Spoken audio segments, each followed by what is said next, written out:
ప్రభువైన యేసుక్రీస్తు నామములో మీకు అందరికీ మరొకసారి వందనాలు సమర్పిస్తున్నాం. ఈవేళ ఆరాధనలో భాగంగా ప్రకటన గ్రంథం 6వ అధ్యాయంలోని సంగతిని పరిశీలన చేయబోతున్నాం.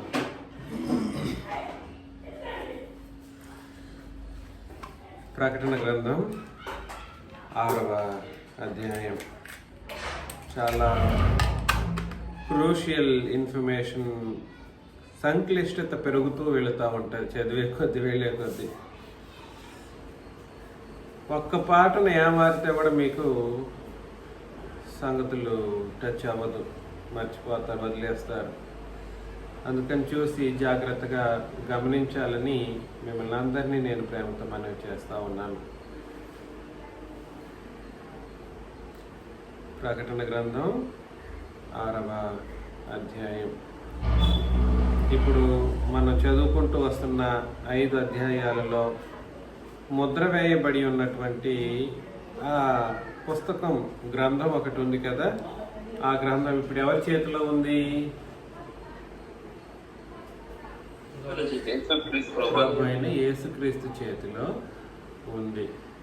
ఆయన ఎందుకు ఆ గ్రంథాన్ని తీసుకున్నారు అని అంటే, అందులో ముద్ర వేయబడి ఉన్న వాటిని విప్పడానికి తీసుకున్నారు.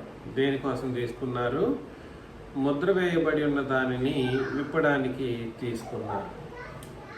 కాబట్టి మొదటి వచనంలో ప్రకటన గ్రంథం 6వ అధ్యాయం మొదటి వచనం.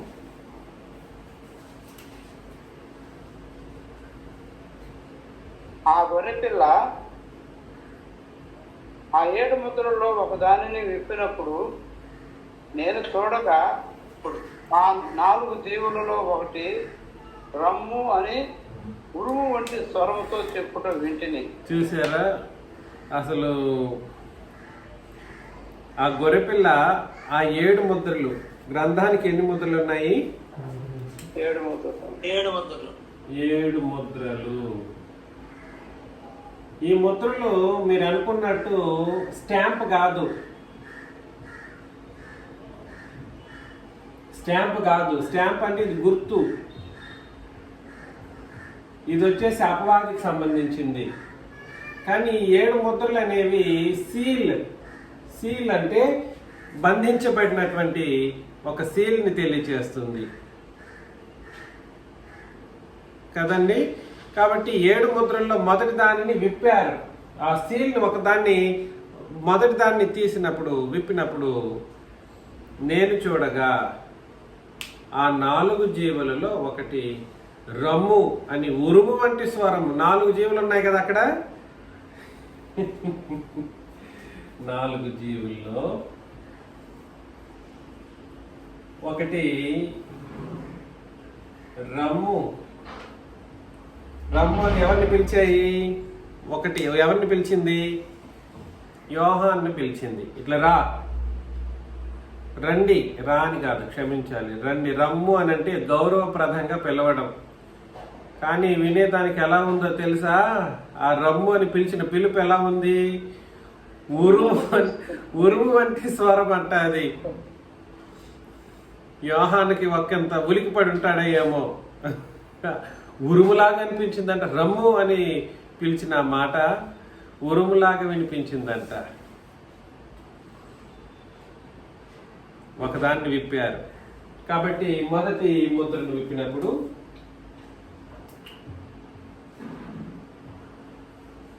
మొదటి ముద్ర దాన్ని విప్పినప్పుడు మరియు నేను ఉండండి. మొదటి ముద్రను విప్పినప్పుడు మొదటి జీవి, అందులో 4లో మొదటి జీవి. ఈ మొత్తం ఎన్ని ముద్రలు? 7 ముద్రలు. మొత్తం ఎన్ని జీవులు? 4 జీవులు. మొదటి ముద్రని విప్పినప్పుడు మొదటి జీవి పిలిచి యోహాన్ని పిలిచింది. ఎలాగ పిలిచింది? రమ్ము అని పిలిచింది. రమ్ము అని పిలిచిన ప్రతి సందర్భంలోనూ ఉరుము లాంటి స్వరాలు వినబడే, స్వరముతో పిలవడం అనేది మనం గమనించగలుగుతున్నాం. ఈ 2వ వచనం ఇప్పుడు చదవండి. మరియు నేను చూడగా ఇదిగో ఒక తెల్లని గుర్రము కనబడెను, దాని మీద ఒక విల్లు పట్టుకుని కూర్చుండి ఉండెను. చూసారా, రమ్ము అని యోహాను పిలిచినప్పుడు తెల్లని వెళ్ళాడు ఇతను. ఎవరు? యోహాను వెళ్ళాడు. ముద్రను విప్పారు యేసు ప్రభు. ఎవరు విప్పింది? యేసు ప్రభు ముద్రను విప్పారు. ఒక జీవి రమ్మని పిలిచింది. యోహాను వెళ్ళాడు, చూస్తున్నాడు. ఎందుకు పిలిచావని వెళ్ళడానికి వెళ్ళినప్పుడు ఇదిగో తెల్లని గుర్రము. ఎటువంటి గుర్రము? తెల్లని గుర్రం. తెల్లని గుర్రము కనబడెను, దాని మీద ఒకడు విల్లు పట్టుకొని కూర్చుండి ఉండెను. ఈ తెల్లని గుర్రం మీద కూర్చున్నవాడు ఒకడున్నాడు. వాడికి ఏమి ఇవ్వబడింది? విల్లు ఉంది. వాడి చేతిలో విల్లు ఉంది. వాడికి ఏం కూడా ఉంది? కిరీటము కూడా ఇవ్వబడింది. వాడు ఏం చేస్తున్నాడు? అతడు జయించుటకు బయలు వెళ్ళాను. ఆల్రెడీ జయిస్తూ ఉన్నాడు. ఏం చేస్తున్నాడు? జయిస్తున్నాడు. అదేవిధంగా జయించుటకు అంటే జరగబోయే దాంట్లో కూడా జయించుటకు బయలు వెళ్తున్నాడు. ఎక్కడికి వెళ్తున్నాడు? చాలా మంది జీవులంటే జీవులే అని చెప్పాను గతంలో. దీనికి గూఢార్థం ఏమీ లేదని కూడా నేను చెప్పాను. గుర్తుందా? ముద్ర అంటే సీల్ అని అన్నాను. తెల్లని గుర్రము అనే దానికి చాలా మంది లోకంలో ఉన్న వాళ్ళు చాలా అభిప్రాయపడ్డారు. కానీ తెల్లని గుర్రము అనేది దేన్ని సూచిస్తుందని అంటే ట్రాన్స్పోర్టేషన్ ని సూచిస్తుంది. గుర్రం దేనికి సూచన? ఒక చోటు నుండి మరొక చోటికి వెళ్ళటానికి గుర్రము చేరవేసేటువంటి ఒక ట్రాన్స్పోర్టేషన్ సిస్టమ్. అంటే అర్థం ఏమిటి? ఆ కాలంలో, పాత కాలంలో బస్సులు లేవు కదా, ట్రైన్స్ అవేవి లేవు కదా. మరి వెళ్ళడానికి దేన్ని ఉపయోగించేవారు? గుర్రాన్ని ఉపయోగించేవారు. గుర్రాన్ని ఉపయోగించినప్పుడు గుర్రము అనేది ఇక్కడ తెల్లనిది అని అన్నాడు కాబట్టి తెల్లని అనే దానికి ఎక్కువ ప్రయారిటీ ఇవ్వాల్సిన అవసరం లేదు. కేవలం గుర్రం అనే దాన్ని మాత్రమే మనం ప్రయారిటీగా పెట్టుకుంటే సరిపోతుంది. తెల్లని అనే మాటను పరిశుద్ధతతో పోల్చబడినటువంటి పరిస్థితుల్లో చాలా మంది ఉపదేశాలు చేస్తూ ఉంటారు. అవన్నీ మనం పక్కన పెట్టేద్దాం. కేవలం గుర్రము అది ఎందుకు ఉపయోగించబడింది? ఒక చోటు నుండి మరొక చోటుకి వెళ్ళటానికి ఉపయోగపడినటువంటి ఒక సాధనం మాత్రమే. కాకపోతే ఈ గుర్రం మీద ఒకడున్నాడంట. వాడి దగ్గర ఏముంది? ఒక చేతిలో విల్లు ఉంది. అదేవిధంగా తల మీద ఏముంది? కిరీటం. అతడు జయించుటకు బయలు వెళ్ళాను. వాడు ఏం చేస్తున్నాడంట? జయించుటకు బయలు వెళ్ళాను అని అన్నాడు. కాబట్టి ఇది ఇంతవరకు ఆలోచన చేద్దాం. రెండవ ముద్రను విప్పినప్పుడు ప్రభువైన యేసు రెండవ ముద్రను విప్పినప్పుడు రమ్ము అని రెండవ జీవి చెప్పుట వింటిని. అది ఇక్కడికి ఒక చాప్టర్ అయింది. అదే విధంగా ఇంకో రెండవ ముద్రను విప్పినప్పుడు రెండవ జీవి ఏం చెప్పింది? రమ్ము అని రెండవ జీవి చెప్పుట వింటిని. రెండవ ముద్ర, రెండవ జీవి. రమ్మని యోహాను పిలిచినప్పుడు యోహాను పరిగెత్తుకుంటూ అడిపోయాడు. అటు వెళ్ళి చూసేసరికి ఏం జరిగిందనంటే అతడు ఎర్రనిదైన వేరొక గుర్రము బయలు వెళ్ళాను. ఎర్రనిది ఈ గుర్రము ఎట్లాంటిది? ఎర్రని గుర్రం. ఎర్రనిదైన వేరొకటి అది ఏం చేస్తుంది? బయలు వెళ్ళింది.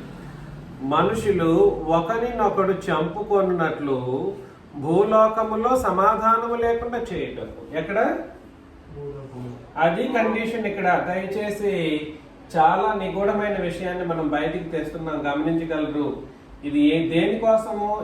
ఈ తెల్లని గుర్రం మీద ఉన్నవాడేమో విల్లు పట్టుకున్నాడు, కిరీటం పెట్టుకున్నాడు, కిరీటం పట్టి ఉన్నాడు, కిరీటం ఇవ్వబడింది వీడికి, కానీ తల మీద కాదు, క్షమించండి, తల మీద అని ఉంటే అది కాదు, కిరీటం ఇవ్వబడి ఉండేను. కానీ వీడేం చేస్తున్నాడు? వీడి దగ్గర ఏముంది? మనుషులను ఒకరినొకరు చంపుకున్నట్టుకు భూలోకములో సమాధానము లేకుండా చేయుటకు ఈ గుర్రము మీద కూర్చున్న వానికి అధికారం ఇవ్వబడిను. మరి అతని చేతికి ఏమి ఇవ్వబడింది? అధికారం. అతని చేతికి ఏం చేయబడింది? పెద్ద ఖడ్గం ఇవ్వబడింది. ఎటువంటి ఖడ్గం అది? పెద్ద ఖడ్గం. ఈ ఖడ్గంతో వీడు ఏం చేసేవాడనంటే, భూలోకములో మనుషులు ఏం చేస్తారు? సమాధానం లేకుండా ఒకరినొకడు చంపుకున్నట్లు, చంపడం, సమాధానం లేకుండా చేయటం, సమాధానము లేకుండా చేయటం భూలోకంలో. అలా చేయటానికి వీడికి అధికారం ఉంది. వీడి అధికారం ఏమిటి? జయించుకుంటూ వెళ్ళిపోవటం. తర్వాత 5వ వచనంలో ఆయన 3వ ముద్రను విప్పినప్పుడు రమ్ము అని 3వ జీవి చెప్పుట వింటిని. 3వ జీవి చెప్పుట వింటిని. ఇక్కడ భూలోకం అనే మాటను గుర్తుపెట్టుకోండి. ఎక్కడ ఇది జరిగేది? భూలోకంలో.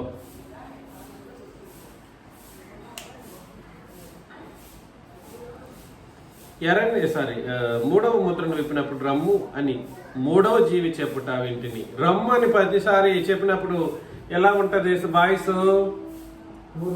ఉరుము వంటి వాయిస్ వినబడుతుంది యోహానికి. అటు పరిగెత్తాడు. నేను చూడగా ఇదిగో ఒక నల్లని గుర్రము కనబడెను. 3వ జీవి, 3వ ముద్ర. యేసు ప్రభు 3వ ముద్రను విప్పారు. 3వ జీవి ఏం చేసింది? 3వ జీవి రమ్మని పిలిచింది యోహాన్ని. 3వ జీవి రమ్మని పిలిచింది యోహాన్ని. ఆ తర్వాత సుబ్బమ్మ గారు మ్యూట్లో పెట్టాలి.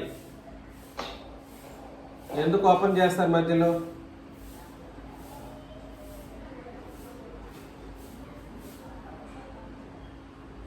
ఇది ఎట్లాంటి గుర్రం అంట?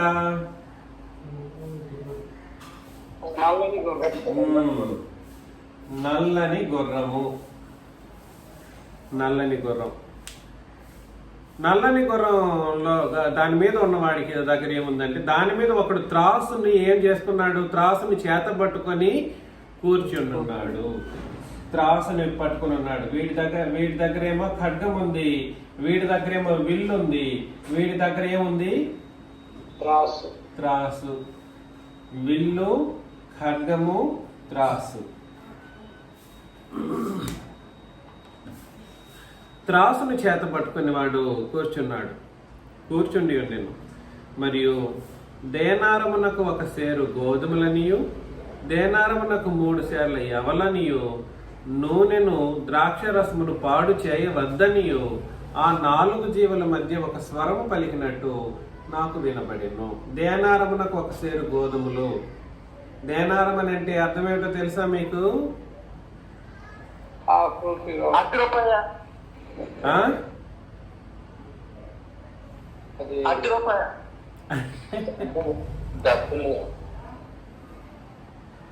దేనారము అనేది అది కూలి, 1 రోజు కూలి అంట. మనం అనుకున్నట్లు ఇప్పుడు దేనార్స్ అని ఇప్పుడు యుఐ కంట్రీస్ లో దేనార్లు అట్లాంటి దేనార్లు కాదు. అది 1 రోజు కూలి, 1 రోజు కష్టపడి పని చేస్తే ఎంత అమౌంట్ వస్తుందో దాన్ని ఇక్కడ చెప్పాడనమాట. మీరు ఇతరత్ర బైబిల్లో, ఇంగ్లీష్ బైబిల్లో కూడా సరే ఆ డేస్ వేజ్, 1 రోజు యొక్క కూలి ఎంతనో అంత పని చేస్తే నీకు ఎంత ఇస్తానని అన్నాడంటే 1 సేరు గోధుమలు ఇస్తాను. దేనారమునకు 3 సేర్లు. 1 రోజంతా నువ్వు పని చేస్తే 3 సేర్ల యవలను. యవలంటే అర్థం ఏమిటి? తెలుసా ఎవలంటే? Barley barley. బార్లీ 3 సార్లు ఎవలని నూనెను ద్రాక్ష రసమును పాడు చేయవద్దు అనియు ఆ 4 జీవుల మధ్య ఒక స్వరము పలికినట్టు నాకు వినబడింది. పాడు చేయకూడదు ఎవరు కూడా.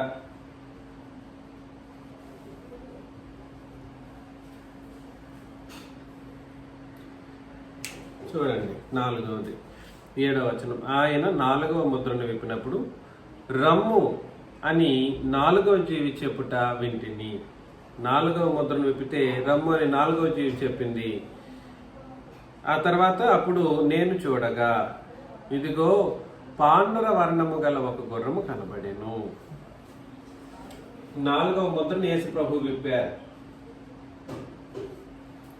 4వ జీవి రమ్ము అని యోహాన్ని పిలిచింది. ఎవరిని పిలిచింది? రమ్ము అని పిలిచిన మాట ఎవరిని పిలిచింది? యోహాన్ని. ఆ గుర్రం ఒకటి కనబడింది. ఏంటి ఆ రంగు? పాండుర వర్ణం. పాండుర వర్ణం అంటే అర్థం ఏమిటి?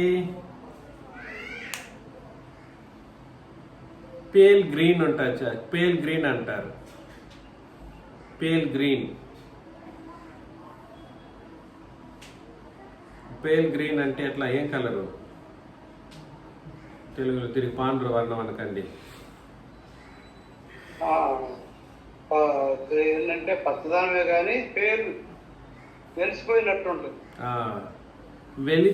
వెలితిపోయినటువంటి పచ్చ కలర్, గ్రీన్ కలర్. అక్కడ పాండుర వర్ణం గల ఒక గుర్రము కనబడెను. దాని మీద కూర్చున్న వాని పేరు మృత్యువంట. వాని పేరు చెప్పేశారు డైరెక్ట్. వాడేంటి పేరు?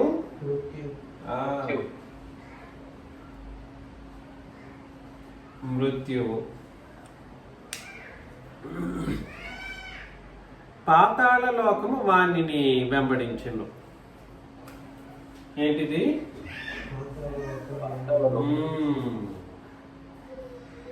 పాతాళ లోకము వాణిని ఏం చేస్తుంది? వెంబడిస్తుంది. ఖడ్గము వలనను, కరువుల వలనను, మరణము వలనను.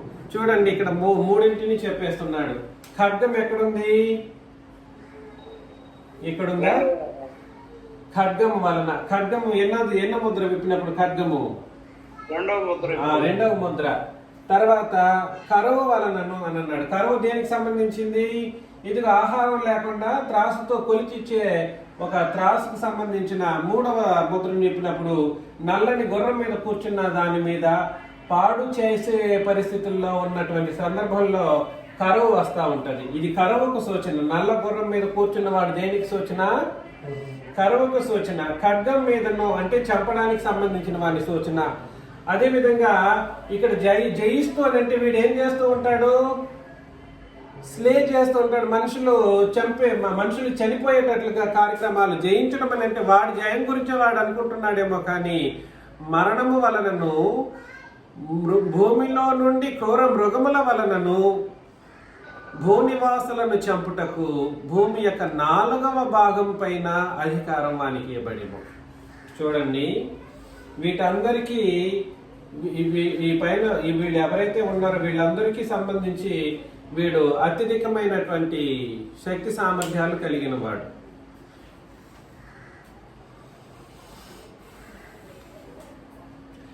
ఇది మొత్తం కూడా సరే, ఈ మొత్తం కూడా సరే మరణం వైపుకి మనుషులను నడిపించే ఒక పరిస్థితి. వీళ్ళందరినీ ఏమని పిలుస్తాము అని అంటే దేవదూతలే. వీళ్ళెవరో కాదు, వీళ్ళందరూ ఎవరు అని అంటే దేవదూతలు. తెల్లని గుర్రము, ఎర్రని గుర్రం మీద, నల్లని గుర్రం మీద, పాండుర వర్ణం మీద. నేను గతంలో దేవదూతల గురించి మాట్లాడినప్పుడు బలము కలిగిన దేవదూతల గురించి మాట్లాడాను. వీళ్ళు అధికారం కలిగినటువంటి దేవదూతలు. వీళ్ళు ఎవరు? వీళ్ళు అధికారం ఇయ్యబడింది తండ్రి చేత, ప్రభు చేత. వీళ్ళ యొక్క అధికారం ఎవరి మీద? సంఘం మీద కాదుండయి. రాసుకోండి. వీళ్ళకి అధికారము ఈ 4 దేవదూతలు అనబడినటువంటి వారి మీద సంఘం మీద అధికారం లేదు. ఏ పరిస్థితుల్లోనూ సంఘాన్ని బట్టి వీళ్ళు కార్యం చేయటానికి లేదు. సంఘం మీదకి వీరికి ఎటువంటి అధికారం లేదు. ఎందుకు నేను ఆ మాటను చెప్తున్నాను అంటే, మరొకసారి ఇక్కడ చదివామా, 2వ ముద్రను విప్పినప్పుడు ఏం జరిగిందో ఒకసారి చదువుతాం. 4వ వచనం 3:4లో ఆయన 2వ ముద్రను విప్పినప్పుడు రమ్ము అని 2వ జీవి చెప్పుట వింటిని. అప్పుడు ఎర్రనిదైన వేరొక గుర్రము బయలువెళ్ళెను. మనుషులు ఒకరినొకడు చంపుకొనున్నట్లు భూలోకంలో సమాధానం లేకుండా చేయుటకు, ఈ భూలోకములో సమాధానం లేకుండా, అందుకే నేను రాశాను పెద్ద ఖడ్గము వాడికి ఎందుకు ఇవ్వబడిందని అంటే, భూలోకములో సమాధానం లేకుండా చేసే ఒక పరిస్థితి, అధికారం వాడికి ఇవ్వబడింది. ఎవడికి? దేవదూతకు. దేవదూతలే, వీళ్ళు ఎవరో కాదు, దేవదూతలు, అధికారం కలిగినటువంటి దేవదూతలు. వీళ్ళు ఏం చేస్తారంటే భూలోకంలో సమాధానం లేకుండా చేస్తారు. వీడు చేసే పని అదైతే, వీడు భూలోకంలో మొదటి జీవి రమ్మని పిలిచినప్పుడు తెల్లని గుర్రం మీద కూర్చున్నవాడు భూలోకంలో ఏం చేస్తాడనంటే జయించేటువంటి ఒక పరిస్థితుల్లో, ఫర్ ఎగ్జాంపుల్ సంఘానికి అవతలున్న ఎవరైనా కూడా సరే ఒకరు జయం పొందారనుకోండి, ఆ జయాన్ని కంట్రోల్ చేసేది ఎవరు అని అంటే ఈ దేవదూత. ఆ జయాన్ని కంట్రోల్ చేసేది ఈ దేవదూత అన్నమాట. మ్యూట్లో పెట్టండి మర్యాదాస్ గారు. దయచేసి ఈ విషయాలు మీరు గుర్తుపెట్టుకోండి. ఈ జయం అనేది ఒకడిని చంపైనా వీడు జయిస్తారు.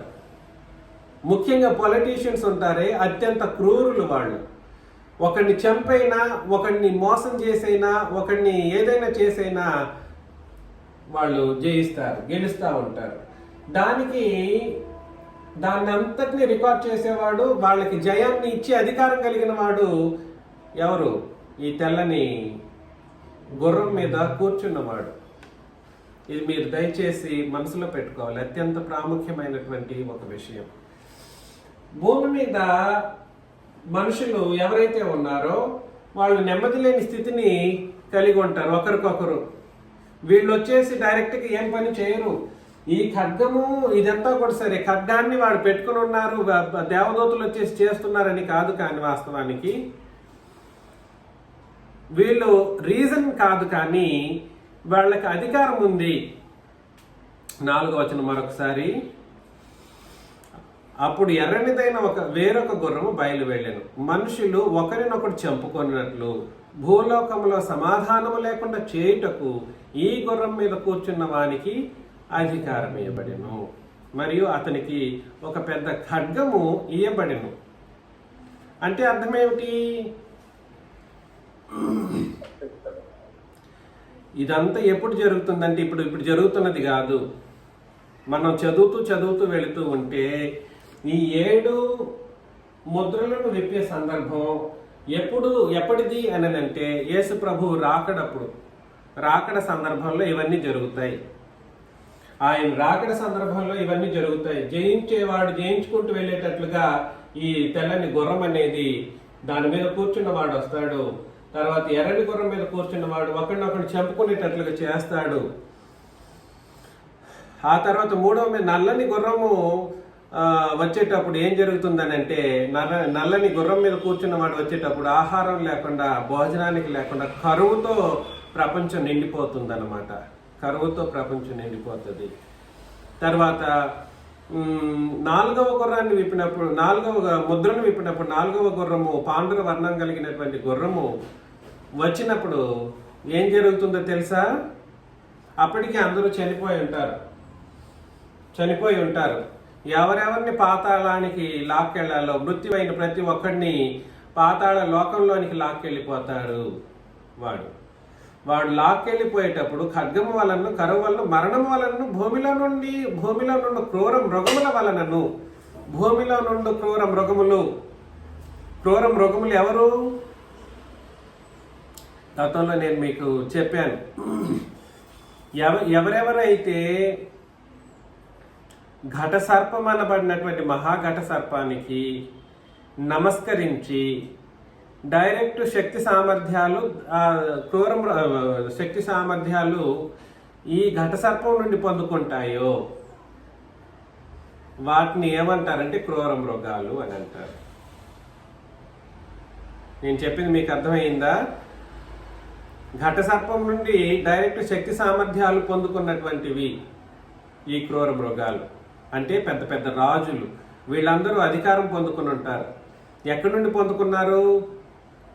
న్యాయంగా కాదు. సాతాను యొక్క శక్తి సామర్థ్యాలను పుణికిపుచ్చుకొని క్రూరమైనటువంటి విధానంలో భూనివాసులను ఏలుబడి చేసేటువంటి మనుషులు. అందుకని వాళ్ళందరూ ఏం చేస్తారంటే ఈ క్రూర మృగములైనటువంటి వాళ్ళు భూనివాసులను చంపుటకు భూమి యొక్క 4వ భాగం పైన అధికారం వానికి ఇవ్వబడిను. ఈ క్రూర మృగాల వలన కూడా మనుషులు చంపబడతారు. క్రూర మృగాల వలన కూడా మనుషులు ఏం చేయబడతారు? భూనివాసులు చంపబడతారు. ఇంతకీ భూనివాసులు అనుకుంటే ఏమనుకుంటున్నారు? మనం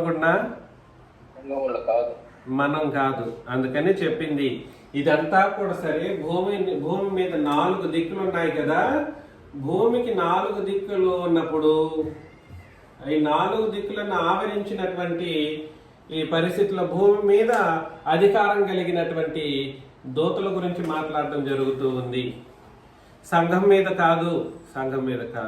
భూనివాసులు అంటే ఎవరో ఒకసారి చదువుతాం. అదే ప్రకటన గ్రంథంలో 13వ అధ్యాయం 8వ వచనాన్ని చదివినప్పుడు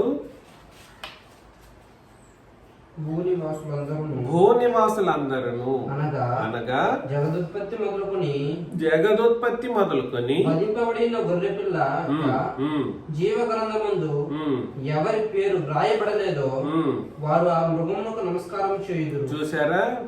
నేను మీకు చెప్పాను, మృగము అంటే క్రూర మృగాలకు ఒక అర్థం ఉంది. గుర్తుపెట్టుకోండి. క్రూర మృగము ఎక్కడి నుండి వస్తాయి అని అంటే ఘట సర్పము ఏర్పాటు చేసుకుంటుంది. ఈ క్రూర మృగాలను ఘట సర్పం ఏర్పాటు చేసుకుంటుంది. ఈ క్రూర మృగాలు ఈ క్రూర మృగాలు ఘట సర్పాన్ని నమస్కారం చేసి ఈ అధికారాన్ని పొందుకుంటే క్రూర మృగాలకి నమస్కారం చేసేవాళ్ళు భూలోకంలో వాళ్ళు. క్రూర మృగానికి నమస్కారం చేసేవాళ్ళు ఎవరు? భూనివాసులు. వీళ్ళ పేర్లు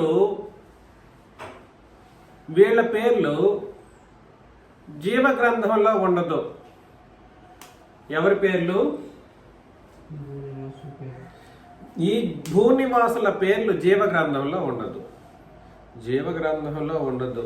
కానీ కండిషన్ ఒకటి ఉంది. ఏంటి చెప్తారు ఎవరైనా? కండిషన్ చెప్తారా? ఎప్పుడు కూడా ఎక్స్ట్రాగా ఆలోచన చేయకూడదు. అక్కడ వచనాన్ని చదివి చెప్పొచ్చు కదా. కండిషన్ ఏమిటంటే వధింపబడి ఉన్న గొర్రెపిల్ల యొక్క జీవగ్రంథం అని అన్నాడు. ఏ జీవగ్రంథం అని చెప్పాడు? ఏ జీవగ్రంథం అది? వధింపబడి ఉన్న గొర్రెపిల్ల యొక్క జీవగ్రంథం. వధింపబడిన తర్వాత ఏర్పాటు చేయబడినటువంటి గొర్రెపిల్ల జీవగ్రంథం అది. వధింపబడడానికి ముందున్న జీవగ్రంథం కాదు. అంటే ఇది దేనికి సూచనగా ఉందని అంటే సంఘంలోని పరిస్థితిని సూచిస్తుంది. వధింపబడిన గొర్రెపిల్ల యొక్క జీవగ్రంథం అందు ఎవరి పేర్లు రాయబడి ఉంటాయి అని అంటే మీ అందరి పేర్లు, నా పేరు, సంఘం పేరు రాయబడి ఉంటుంది. కానీ భూనివాసులు ఎవరికి నమస్కారం చేస్తున్నారు అంటే క్రూర మృగానికి నమస్కారం చేస్తున్నారు. క్రూర మృగాలకు నమస్కారం చేస్తారు. అనగా అపవాదికి ఇంటర్న్గా అపవాదికి నమస్కారం చేసే వాళ్ళుగా ఉంటారు.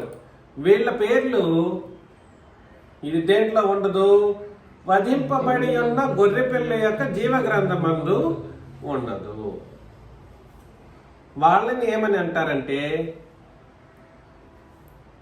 భూనివాసులు. వాళ్ళని ఏమని పిలుస్తారు? భూనివాసులు. ఇంకో కండిషన్ అక్కడ దాగి ఉంది. ఏమిటో చెప్తారా? ప్రకటన గ్రంథం మరొకసారి 13:8 చదవండి. ఆన్లైన్లో ఉండే వాళ్ళు చదవండి. ఇక్కడ ఉండే వాళ్ళకు ఎలాగో తెలుస్తుంది కదా, చదవండి. ఆన్లైన్లో ఉన్న వాళ్ళు 13:8.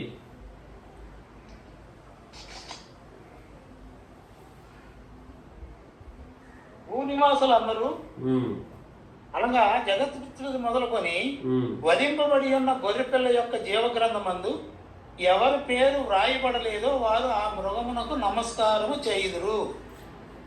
భూనివాసం నేనే చదువుకోవచ్చు, మీరు కంటిన్యూస్ గా చదువుకుంటూ పోతే ఇంకేం వివరిస్తాం? ఆయా వచనాలు చెప్పేటప్పుడు నేను పదాన్ని బట్టి మాట్లాడాల్సిన పరిస్థితి వస్తుంది. మీరు కంటిన్యూస్ గా చదువుకుంటూ పోతే ఎట్లా? భూనివాసులందరూ అనగా జగదుత్పత్తి మొదలుకొని అన్నాడు. అది కండిషన్, రెండవ కండిషన్. అక్కడ ఏమిటి? జగదుత్పత్తి మొదలుకొని, జగదుత్పత్తి మొదలుకొని వధింపబడిన గొర్రెపిల్ల యొక్క జీవగ్రంథం అని అన్నాడు. జగదుత్పత్తి ఆది కాండంలో జగదుత్పత్తి చేయడం జరిగింది. ఇక్కడ నేను బొమ్మ గీస్తాను చూడండి. జగదుత్పత్తి అంటే ఆది ఎందు కదండి.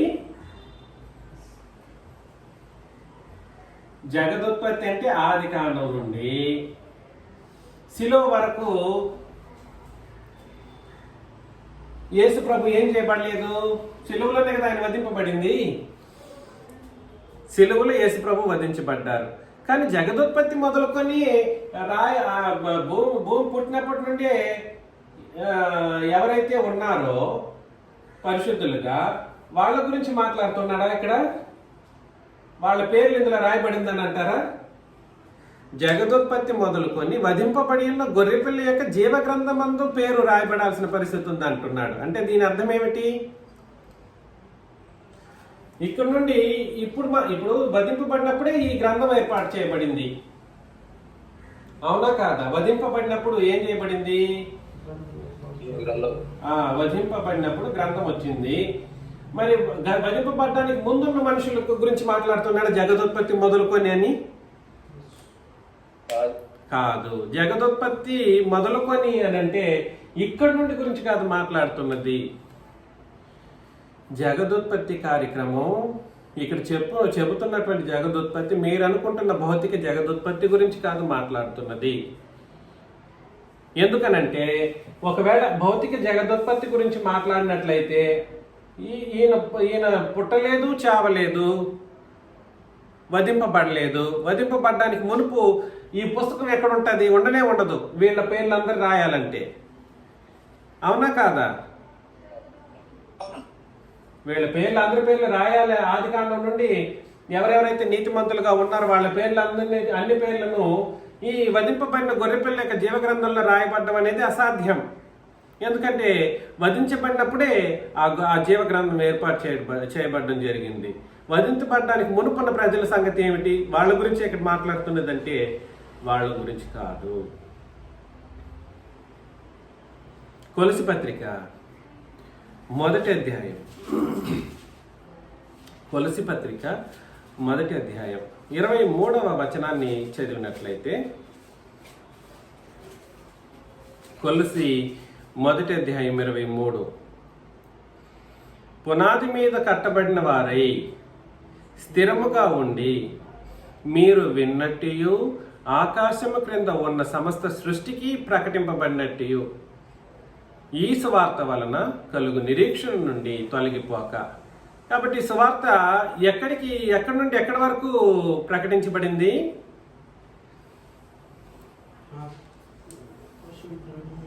ఎక్కడి నుండి ఎక్కడి వరకు ప్రకటించబడింది సువార్త? ఏంటది? ఆకాశము క్రింద ఉన్న సమస్త సృష్టికి. ఇది ఆకాశం అనుకోండి. ఆకాశం క్రింద ఉన్న సమస్త సృష్టికి ఏం ప్రకటించబడింది? ఎప్పుడు? ఏ సువార్త ఇది? క్రీస్తు మరణ సమాధి పునరుత్థానం అనేటువంటి క్రొత్త నిబంధన సువార్త. ఈ సువార్త వలన ప్రపంచం ఏమైందనంటే ఏమైంది? క్రొత్త ప్రపంచం ఏర్పాటు చేయడం జరిగింది. ఈ సువార్త వలన జగత్తే ఉత్పత్తి చేయడం జరిగింది. ఇది ఆత్మ సంబంధమైన జగత్తు. ఏ జగత్తు? ఆత్మ సంబంధం. ఆత్మ సంబంధమైన జగత్తు. ఎవరెవరైతే క్రొత్త నిబంధన సువార్తను వింటారో, క్రొత్త నిబంధన సువార్తను విన్నప్పుడు క్రొత్త సృష్టిగా వాళ్ళు ఏర్పడతారు. మీకు అందరికీ తెలుసు కదా, ప్రపంచం ఎలా, ఇక్కడ చెప్పబడినటువంటి జగత్తు అనే మాట సంఘాన్ని ఉద్దేశించినటువంటి మాట.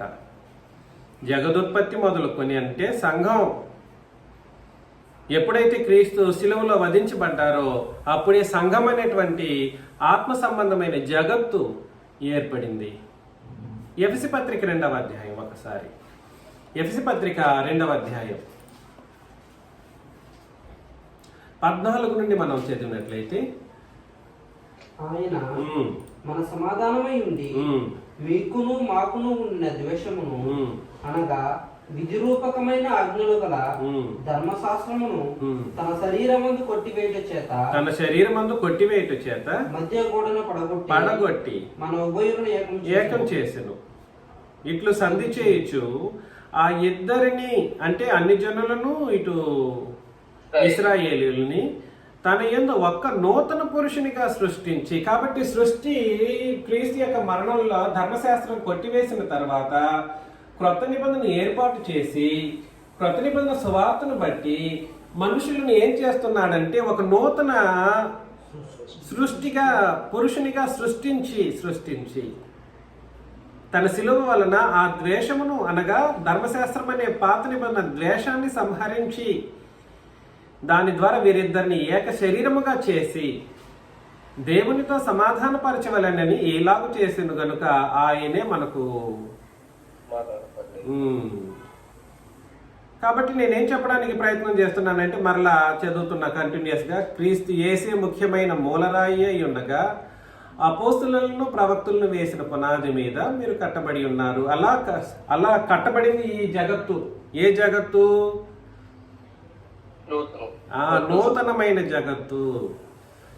అర్థమవుతుందా? జగత్తు అని అంటే జగదుత్పత్తి మొదలుకొని అని అంటే అర్థం ఏమిటంటే సంఘం ప్రారంభమైనది మొదలుకొని ప్రతి కట్టడమును ఆయనలో చక్కగా అమర్చబడి ప్రభువునందు పరిశుద్ధమైన దేవాలయం ఒకటకు వృద్ధి పొందుచున్నది. ఆయనలో మీరు కూడా ఆత్మ మూలముగా దేవునికి నివాస స్థలమై. కాబట్టి ఏ జగత్తు ఇది? ఈ జగత్తులో నివసించే ఆయన ఎవరు? దేవునికి వచనం చదువుతుంటే తిరిగి తప్పుకు చదువుతారు. ఆయనలో మీరు కూడా ఆత్మమూలంగా దేవునికి నివాస స్థలమై ఉండుటకు కట్టబడుచున్నారు. కాబట్టి ఈ జగత్తు దేని చేత కట్టబడింది? సంఘము ఆత్మమూలముగా సంఘం అనేటువంటి పరిశుద్ధ స్థలముగా దేవునికి నివాస స్థలమైనటువంటి జగత్తు ఈ జగత్తు. కానీ ఇది సాతాను యొక్క జగత్తు. ఏది? ఇప్పుడున్నటువంటి ఈ భూలోకం. ఈ భూలోకం ఎవరి యొక్క జగత్తు? దీని మీద అధికారం ఎవరికి ఉందనండి? ఈ నలుగురికి ఉంది.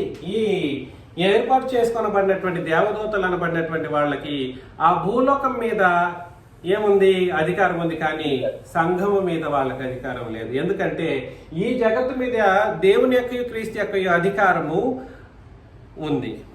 ఈ భూలోకం మీద ఎవరి యొక్క అధికారం ఉంది? అది మరలా ఇక్కడికి వచ్చేద్దాం.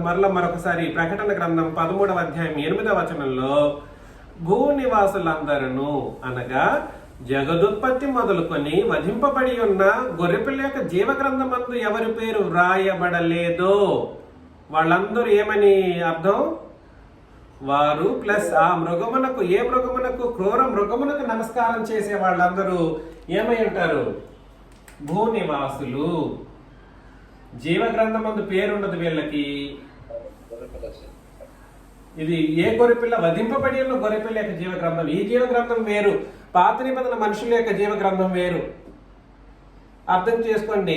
పాత నిబంధన జీవగ్రంథంలో పేర్లు తుడిచిపడే అవకాశాలు ఉన్నాయి. కానీ ఈ జీవగ్రంథంలో పేర్లు తుడిపివేయబడడానికి కుదరదు, నీకు నీవుగా తుడిపించుకుంటే తప్ప. నేను చెప్పింది మీకు అర్థమైందా? నిబంధనను, క్రొత్త నిబంధనను, సంఘాన్ని విడిచి వెళ్ళిపోతే ఈ జీవగ్రంథంలో పేరు నీకు నువ్వే తుడుచుకొని వెళ్ళిపోతావు. కానీ దేవుని చేత ప్రభు చేత ఈ జీవ గ్రంథంలో పేర్లు తుడిపివేయడం అనేది జరగదు. నువ్వు వెళ్ళిపోతే నీ పేరు నువ్వే తుడుచుకుని వెళ్ళిపోయావు. అదేవిధంగా పాత నిబంధన అట్లా కాదు. వాడు ఎట్లాంటి గొప్పగా బ్రతికి చిన్న ఒక ఆజ్ఞ విషయంలో తప్పిపోతే వాడి పేరు ఆ పాత నిబంధన జీవ గ్రంథంలో నుండి పేరు తుడిపేయబడుతుంది అన్నమాట. దయచేసి ఆలోచన చేయండి. ఈ గొర్రెపిల్ల యొక్క జీవ గ్రంథంలో వధింపబడి ఉన్న గొర్రెపిల్ల యొక్క జీవ గ్రంథంలో పేరు లేని వాళ్ళు ప్లస్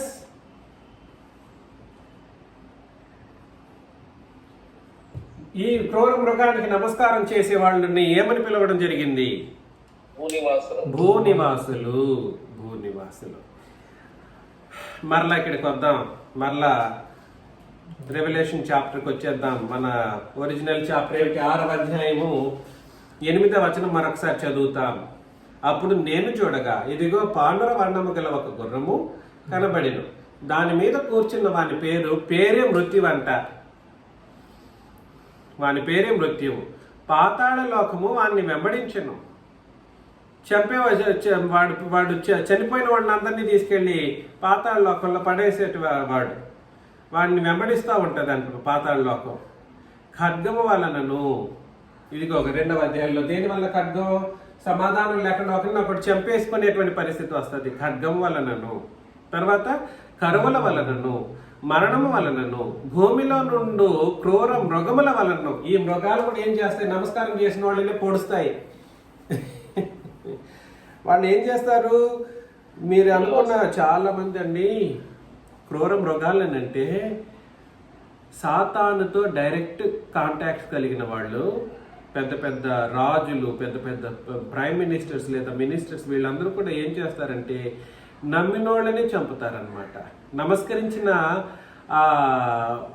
తమ భక్తులని స్లే చేసుకుంటూ చంపుతూ వెళ్ళిపోతూ ఉంటారు. చంపుతారు. వాళ్ళు చంపితేనే కానీ అధికారం రాదు.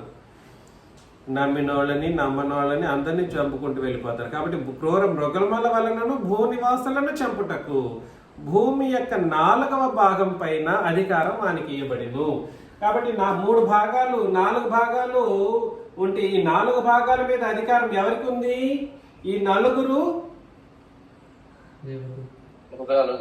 దేవదూతలకి. తెల్లని గుర్రం మీద కూర్చున్న వాడికి, ఎర్రని గుర్రం మీద కూర్చున్న వాడికి, నల్లని గుర్రం మీద కూర్చున్న వాడికి, పాండుర వర్ణము గల దాని మీద కూర్చున్న మృత్యు అనబడిన వాడికి ఆ అధికారం, భూమి మీద అధికారం ఉందంట. అది ఎంతున్నా కూడా, ఎంత అధికారం వాళ్ళకున్నా కూడా అధికారం సంఘంలో ఉన్న వాళ్ళ మీద లేదు.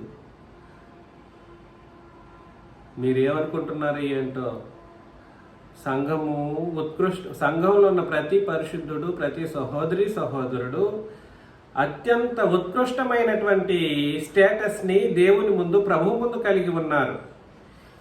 వీళ్ళు ఎంత చేసినా కూడా సరే, వీళ్ళ మీద ఎంత అధికారము, సమస్త అధికారము ఈ 4 దేవుణ్ణి బట్టి వీళ్ళ మీద చూపిస్తూ ఉంటారు. కానీ వాళ్ళకి ఎంత అధికారం ఉన్నా అది సంఘం మీద కాదు.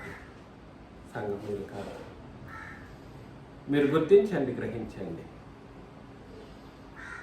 అయితే మనకు కష్టాలు రావా? మనలో వాళ్ళు కరువుల్లో ఉండరా? మనోళ్ళు చనిపోరా అనే ప్రశ్న మీకు రావచ్చు. మన వాళ్ళు దుఃఖపడరా? సంఘంలో వాళ్ళకి దుఃఖం ఉండదా? బాధ ఉండదా? వీళ్ళకు అధికారం లేదు. ఇవన్నీ కలగాలంటే వీళ్ళు ఉండాలి కదా. ఇవన్నీ ఖడ్గం కలగాలన్నా, కరువు రావాలన్నా, ఆ తర్వాత బాధలు, వేదనలు రావాలన్నా వీళ్ళు ఉండాలి. వీళ్ళ అధికారం మన మీద ఉండదని అంటున్నారు. మరి మనకు రాదా అన్న ప్రశ్నకు సమాధానం వచ్చే వారం మనం ఆలోచన చేస్తాం. మీకు అందరికి క్రియేట్ చేసిన వందనాలు.